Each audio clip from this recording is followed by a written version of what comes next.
আমাদের দেশে, যদিও দেশি প্রযুক্তি নয়, কিন্তু পুরো কাঠামোটি সংযোজন এগুলো সব আমাদের দেশে হয়েছে, যে কারণে আমাদের যে এস্টিমেটেড কস্ট ছিল তার থেকে অনেক কমে পাওয়া গেছে। যেমন ধরুন টোটাল যদি আমি বলি, এই চারটা অ্যাভারেজে 450 কোটি, 450 কোটির মতো অ্যাপ্রক্সিমেটলি বলছি, ওটা কম বেশি 2 টাকা 10 টাকা হতে পারে। বাট যদি আমি বাইরের থেকে এটা আনতাম তাহলে আমাকে প্রায় 700-800 কোটি টাকা দিতে হতো। তো সেই ক্ষেত্রে দুটো যে কাজ হয়েছে, একটা হচ্ছে যে আপনার অর্থশাস্ত্র হয়েছে, দ্বিতীয়ত হচ্ছে যারা এটা করবে মানে ইউজ করছে বিআইডব্লিউটিএ, তারা কিন্তু সার্বক্ষণিক ওখানে গিয়ে দেখতে পাচ্ছে যে কতখানি হচ্ছে কী অসুবিধা আছে, এখানে ট্রায়াল হচ্ছে সেটা দেখতে পাচ্ছে, আবার নিজেরা ট্রায়াল করছে সেটাও সিপিআর দেখতে পাচ্ছে। কাজেই এটা একটা সুবিধা এক নম্বর, যে আমরা দেশে যদি এটাকে অ্যাসেম্বল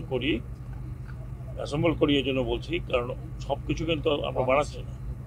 আমরা ইঞ্জিন থেকে শুরু করে কন্ট্রোল গিয়ার এগুলো সব আমরা বাইরের থেকে এনে এখানে সংযোজন করে যে স্ট্রাকচারটা তৈরি হয়েছে, এই পুরো স্ট্রাকচারটা হালটা তৈরি হয়েছে। এটা হলো একটা যে আমাদের চোখের সামনে তৈরি হয়েছে, আমরা যে কোনো সময় গিয়ে দেখতে পারি, আলোচনা করতে পারি। দ্বিতীয়ত হচ্ছে এটা তৈরি করতে যে ম্যান পাওয়ার ট্রেন হয়েছে, সিপিআরের ম্যান পাওয়ার, আমাদের বিআইডব্লিউটি এর ম্যান পাওয়ার, এই প্রযুক্তির অগ্রগতি, এটা অত্যন্ত ভালো একটা স্কিম যে আমরা আমাদের দেশে তৈরি করি। টানা তৃতীয়বার অর্জন করেছে দেশের সেরা সুপার ব্র্যান্ড স্বীকৃতি বসুন্ধরা টিস্যু। তো বলতে গেলে আমাদের দেশে তেমন বেশি শিপইয়ার্ড নেই, কম্পিটিশন সেরকম পাওয়া যায় না। 4টা কি 5টা শিপইয়ার্ড ছাড়া এর মধ্যে 1টা কি 2টো যেগুলো এই বড় প্রজেক্ট করতে পারে, সক্ষমতা আছে, সেই সক্ষমতা আমরা বাড়াবার চেষ্টা করছি। আমরা বলেছি যে আপনার সক্ষমতা বাড়ালে আমরা ভবিষ্যতে, কারণ এটা তো শেষ না, ভবিষ্যতে আরও লাগবে।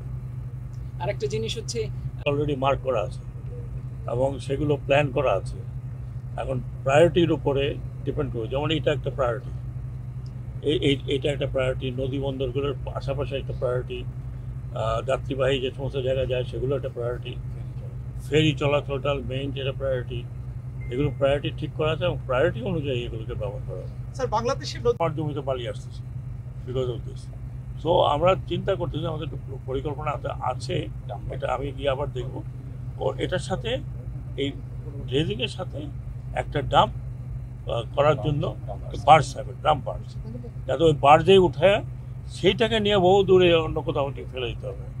তো সেটা আমরা এইবার বাংলাতে কোথাও ফেলানো জায়গা যায়, শেষ পর্যন্ত 150 একর তাদেরকে কিনতে হয়েছে। এগুলো তো একটা আননেসেসারি আপনার কি বলে খরচ এমনি বাড়ে। তো এটা আলাদা হবে, এটা তো আপনারা অলরেডি দেখতেছেন যে 5 মিলিয়ন 6 মিলিয়ন 7 মিলিয়ন ভিউ হয়ে গেছে। আর প্রতি আমি ইউটিউব খুললেই দেখি যে কোনো না কেউ এটা মানে ইউটিউবে ছাড়ছে। এটা ছিল কি, এগুলো নষ্ট হয়ে গেছে সব, এবং এক পর্যায়ে চিন্তা করা হচ্ছে যে এগুলো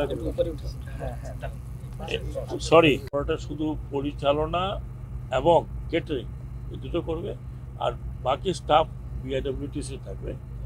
অপারেটর যিনি থাকবেন তিনি বিআইডব্লিউটিসি এই লোকগুলো হায়ার করবেন মানে বেতন ভাতা যা দেওয়ার উনি দেবেন, এবং বাকিটা উনি যে প্রফিট করতে পারেন সেটা করবেন। বিআইডব্লিউটিসিকে মাসে মাসে একটা ভাড়া দেবেন। এই